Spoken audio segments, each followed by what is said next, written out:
इस event classes में आपका बहुत बहुत स्वागत है। दोस्तों, हम एएलपी से संबंधित जितने भी पूछे गए 2018 की शिफ्टों में पेपर हुए उन सारे पेपरों को कवर करते हैं, जो कि हमने 9 शिफ्ट 9 अगस्त 2018 की जितनी भी शिफ्ट तीनों शिफ्टों के हम एनालिसिस कर चुके हैं। अगर दोस्तों आपने वो वीडियो नहीं देखी है तो आप प्लेलिस्ट में जाकर वो वीडियो देख सकते हो।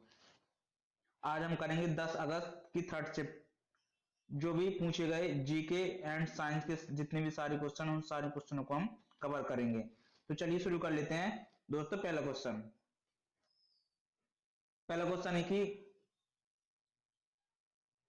क्वेश्चन है कि निम्नलिखित में से भारत की कौन सी फिल्म को ऑस्कर 2018 में आधिकारिक प्रविष्टि मिली थी?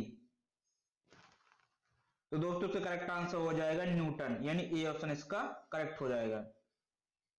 अगला क्वेश्चन देख लेते हैं। दोस्तों अगला क्वेश्चन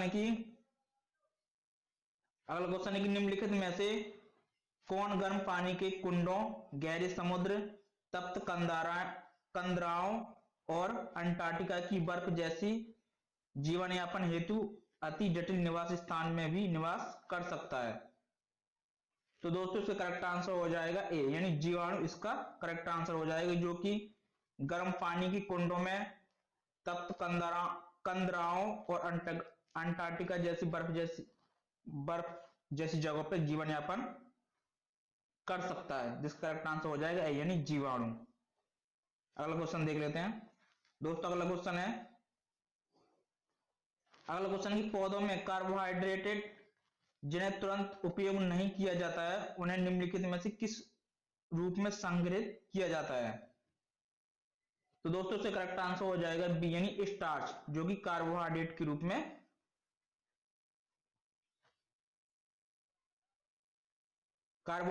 में प्रयोग तुरंत उपयोग नहीं किया जाता है। तो उसका करेक्ट आंसर हो जाएगा बी, यानी स्टार्च। अगला क्वेश्चन देख लेते हैं। दोस्तों अगला क्वेश्चन है कि वाहनों की हेडलाइट में प्रयुक्त दर्पण कौन सा होता है? तो दोस्तों से करेक्ट आंसर हो जाएगा डी, यानी अवतल दर्पण, जो कि वाहनों की हेडलाइट में प्रयोग किया जाता है। अगला क्वेश्चन देख लेते हैं। दोस्तों अगला क्वेश्चन है निम्नलिखित तत्वों में से किसका परमाणु द्रव्यमान सबसे कम होता है? तो दोस्तों से करेक्ट आंसर हो जाएगा सी, यानी हाइड्रोजन का परमाणु द्रव्यमान सबसे कम होता है, जो कि तत्व का पहला परमाणु होता है जो कि हाइड्रोजन, जिसका द्रव्यमान सबसे कम होता है। ऑप्शन सी करेक्ट हो जाएगा। अगला क्वेश्चन देख लेते हैं। दोस्तों अगला क्वेश्चन है कि पृथ्वी के चारों ओर एक पूरा चक्कर लगाने में चंद्रमा द्वारा किया गया कार्य निम्नलिखित में से किसके बराबर होता है? तो दोस्तों करेक्ट आंसर हो जाएगा डी, यानी 0 के बराबर होता है। दोस्तों अगला क्वेश्चन देख लेते हैं। अगला क्वेश्चन है कि डैश मनुष्यों में अंतःस्रावी ग्रंथि नहीं है? तो दोस्तों से करेक्ट आंसर हो जाएगा डी, यानी यकृत, जो कि मनुष्य की अंतःस्रावी ग्रंथि नहीं है। जो 3 ऑप्शन दिए हुए ये मनुष्य की अंतःस्रावी ग्रंथि होती हैं। तो इसका करेक्ट आंसर हो जाएगा डी, यानी यकृत। अगला क्वेश्चन देख लेते हैं। दोस्तों अगला क्वेश्चन है कि निम्नलिखित में से कौन सा एक धातु और अधातु दोनों के रूप में ही कार्य नहीं करता है?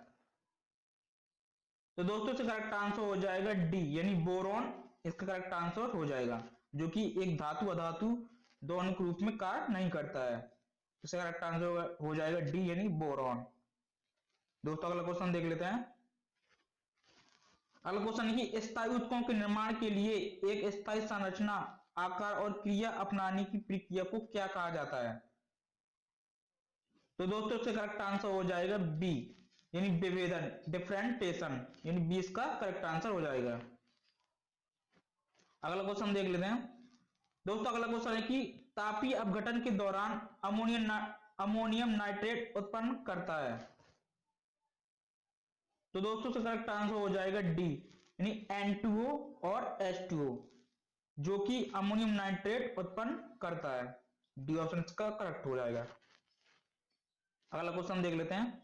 आपने देखा होगा दोस्तों की जो आपने तीनों शिफ्टों की दोस्तों जो आपने अभी तीनों शिफ्टों की जो अभी एनालिसिस देख चुके होंगे आपने 9 अगस्त के और 10 अगस्त के जो लास्ट शिफ्ट है, इसमें साइंस का ज़्यादा वेटेज आपने देखा होगा, तो साइंस पे आपको ज़्यादा फोकस करना है।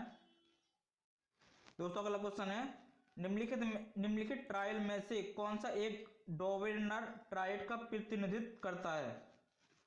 तो दोस्तों मैं आपको बता देता हूँ कि जो डोवेनियर का ट्रायड होता है, जो कि इसमें क्या होता है कि पहला और तीसरे को जोड़कर उसका उसमें 2 का भाग करते हैं, जो उसका भाग करने पर जो संख्या आती है वो बीच वाली संख्या के बराबर होता है, वही डोवेनियर का ट्रायड कहलाता है। जैसे ये लिथियम, सोडियम और पोटेशियम। लिथियम को होता है 3, पोटेशियम क्या होता है 19, तो टोटल मिला के होता है हमारा 22। अब इसमें 2 का भाग करेंगे तो कितना आ जाएगा 11, यानी जो 11 आएगा जिसका परमाणु क्रमांक 11 किसका होता है, यानी सोडियम का। तो जो संख्या काटने पर जो आधा आता है वही बीच के बराबर होता है, तो इसमें इन दोनों को जोड़ के जो आया 11, जिसका परमाणु क्रमांक होता है 11, तो इसका करेक्ट आंसर हो जाएगा ये, यानी लिथियम, सोडियम और पोटेशियम। ये 3 ऑप्शन इसमें मैच नहीं करते हैं, तो इसका करेक्ट आंसर हो जाएगा ए। आपको समझ में आ गया होगा दोस्तों। अगला क्वेश्चन देख लेते हैं। अगला क्वेश्चन दोस्तों, अगला क्वेश्चन है कि किस भारतीय महिला पर्वतारोही ने 5 दिनों के भीतर लगातार 2 बार माउंट एवरेस्ट पर चढ़ाई करने का सबसे तेज कीर्तिमान बनाया? तो दोस्तों इसका करेक्ट आंसर हो जाएगा अंशु जमसेंपा, यानी ए ऑप्शन इसका करेक्ट हो जाएगा। अगला क्वेश्चन देख लेते हैं दोस्तों। अगला क्वेश्चन है कि भारतीय सिनेमा की सबसे अधिक कमाई वाली फिल्म बाहुबली के निर्देशक कौन थे? तो दोस्तों इसका करेक्ट आंसर हो जाएगा ए, एस राजा मौली, यानी ए ऑप्शन इसका करेक्ट हो जाएगा। दोस्तों अगला क्वेश्चन देख लेते हैं। अगला क्वेश्चन है कि निम्नलिखित में से कौन सा कथन गलत है? तो दोस्तों इसका करेक्ट आंसर हो जाएगा सी, ठोस पदार्थों का आकार अनिश्चित होता है, यानी ये ऑप्शन इसका क्या है, गलत है। जो कि ठोस पदार्थों का आयतन निश्चित होता है, ये बात करेक्ट है। ठोस पदार्थ कठोर होते हैं, ये भी बात करेक्ट है। ठोस पदार्थ लगभग असंपनीय होते हैं, यानी जो कि असंपनीय मतलब होता है कि लचीलापन नहीं होता है, तो ये भी बात करेक्ट है। यानी सी ऑप्शन जो दे रखा है, ठोस पदार्थों का आकार अनिश्चित होता है, यानी ये ऑप्शन क्या है, गलत है, यानी सी ऑप्शन इसका क्या हो जाएगा, करेक्ट हो जाएगा। दोस्तों अगला क्वेश्चन देख लेते हैं। अगला क्वेश्चन है कि निम्नलिखित में से कौन सी गैस चूने के पानी को दूधिया बना देती है? तो दोस्तों इसका करेक्ट आंसर हो जाएगा बी, यानी कार्बन डाइऑक्साइड। अगला क्वेश्चन देख लेते हैं दोस्तों। अगला क्वेश्चन है कि निम्नलिखित में से कौन सी एक गैर चमकदार वस्तु कौन सी है? तो इसका करेक्ट आंसर हो जाएगा बी, यानी चांद, जो कि एक गैर चमकदार वस्तु है। अगला क्वेश्चन देख लेते हैं दोस्तों। अगला क्वेश्चन है कि दक्षिण गंगोत्री भारतीय वैज्ञानिकों द्वारा स्थापित एक रिसर्च बेस स्टेशन है, यह कहां स्थित है? तो दोस्तों इसका करेक्ट आंसर हो जाएगा डी, यानी अंटार्कटिका में दक्षिण गंगोत्री भारतीय वैज्ञानिकों द्वारा स्थापित एक रिसर्च बेस स्टेशन है, यानी डी ऑप्शन इसका करेक्ट हो जाएगा। अगला क्वेश्चन देख लेते हैं दोस्तों। अगला क्वेश्चन है कि विद्युत आवेश की ऐसा इकाई क्या है? तो दोस्तों करेक्ट आंसर हो जाएगा डी, यानी कूलम, जो कि विद्युत आवेश की एसआई मात्रक है। अब मैं आपको बता देता हूं दोस्तों कि ओम, जो कि विद्युत धारा, दोस्तों इसमें दे रखा है वोल्ट, यानी विभवांतर का मात्रक होता है वोल्ट, विद्युत धारा का मात्रक होता है एम्पियर, प्रतिरोध का मात्रक होता है ओम। लेकिन ये पूछ रहा है कि विद्युत आवेश का ऐसा मात्रक क्या होता है, तो इसका करेक्ट आंसर हो जाएगा डी, यानी कूलम। अगला क्वेश्चन देख लेते हैं दोस्तों। अगला क्वेश्चन है निम्नलिखित में से कौन सा एक आयनिक यौगिक का गुण नहीं है? तो दोस्तों करेक्ट आंसर हो जाएगा कम गलनांक और क्वथनांक, यानी सी ऑप्शन इसका करेक्ट हो जाएगा। अगला क्वेश्चन देख लेते हैं दोस्तों। अगला क्वेश्चन है कि गति के दूसरे समीकरण द्वारा किसके बीच संबंध को दर्शाया गया है? तो दोस्तों से करेक्ट आंसर हो जाएगा सी, यानी स्थान और समय, जो कि गति के दूसरे समीकरण से संबंधित है, यानी सी ऑप्शन इसका करेक्ट हो जाएगा। दोस्तों अगला क्वेश्चन देख लेते हैं। अगला क्वेश्चन है कि 1 मीटर में कुल कितने किलोमीटर होते हैं। तो बहुत सिंपल सवाल है। तो दोस्तों इससे करेक्ट आंसर हो जाएगा सी, यानी 0.001, यानी सी ऑप्शन इसका करेक्ट हो जाएगा। अगला क्वेश्चन देख लेते हैं।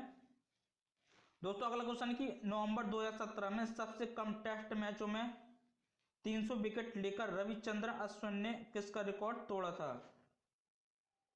तो दोस्तों इसका करेक्ट आंसर हो जाएगा ए, यानी डेनिस लिली ने 2017 में रविचंद्रन अश्विन का रिकॉर्ड तोड़ा था।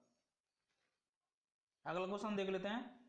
दोस्तों अगला क्वेश्चन है कि 1962 में स्थापित डॉक्टर बीसी राय पुरस्कार मुख्य रूप में किस क्षेत्र में सफलता प्राप्त करने वाले प्रख्यात व्यक्तियों को दिया जाता है। तो इसका करेक्ट आंसर हो जाएगा ए, यानी चिकित्सा के क्षेत्र में सफलता प्राप्त करने वाले प्रख्यात व्यक्तियों को दिया जाता है, यानी चिकित्सा इसका करेक्ट आंसर हो जाएगा, यानी ये ऑप्शन इसका करेक्ट हो जाएगा। अगला क्वेश्चन देख लेते हैं। दोस्तों अगला क्वेश्चन है कि 0.1 किलोग्राम वजन की एक गेंद को स्थिर स्थिति से गिराया जाता है। जब वह 2 मीटर की दूरी से गिरती है तो गुरुत्वाकर्षण के बल से लगने वाला कार्य कितना होगा। इसमें दे रखा है जी का मान 9.8 मीटर प्रति सेकेंड स्क्वायर। तो मैं आपको बता देता हूं दोस्तों, इसमें लगेगा mgh। m का मान है 0.1, g का मान है 9.8 और h का मान है 2 मीटर। तो आ जाएगा 1.96। अब दोस्तों इसमें ये देखना है कि माइनस में होगा कि प्लस में होगा। जब कोई वस्तु ऊपर से नीचे आती है तो उसी दिशा में आती है, तो इसका करेक्ट आंसर हो जाएगा सी, यानी इसमें जो सिंबल होगा इसमें आएगा पॉजिटिव। अगर अपोजिट इसकी डायरेक्शन होती है तो इसमें हो जाता माइनस, इसलिए इसका करेक्ट आंसर हो जाएगा सी, यानी 1.96 जूल। अगला क्वेश्चन देख लेते हैं। दोस्तों अगला क्वेश्चन है कि निम्न में से कौन सा विकल्प दिए गए कथन की सही व्याख्या करता है। तो दोस्तों कथन दे रखा है शतरंज के खेल में 4 हाथी होते हैं। तो दोस्तों तो करेक्ट आंसर हो जाएगा सी, यानी हमेशा शतरंज के खेल में 4 हाथी होते हैं, यानी सी ऑप्शन इसका करेक्ट आंसर हो जाएगा। अगला क्वेश्चन देख लेते हैं। दोस्तों अगला क्वेश्चन है